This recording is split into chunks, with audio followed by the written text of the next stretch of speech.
sorry na istorbo ko po kayo. Pero nagpapasalamat po kami on behalf of Mayor Lani Cayetano and City Government of Taguig. Maraming po salamat and more power sa inyo lahat. No? Again, thank you.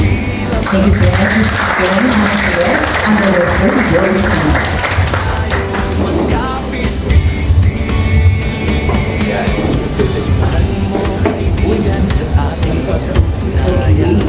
Your request, Mr. Ryan, please continue po.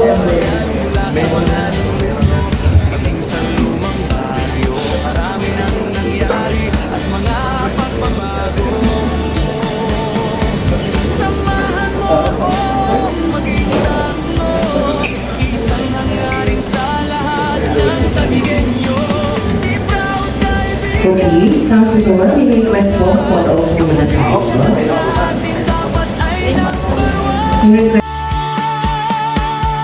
We love Taguig, ikaw ang iniibig, ang ating lungsod na puno ng pag-ibig. We love Taguig, hindi pa dadaig, sama-sama tayo.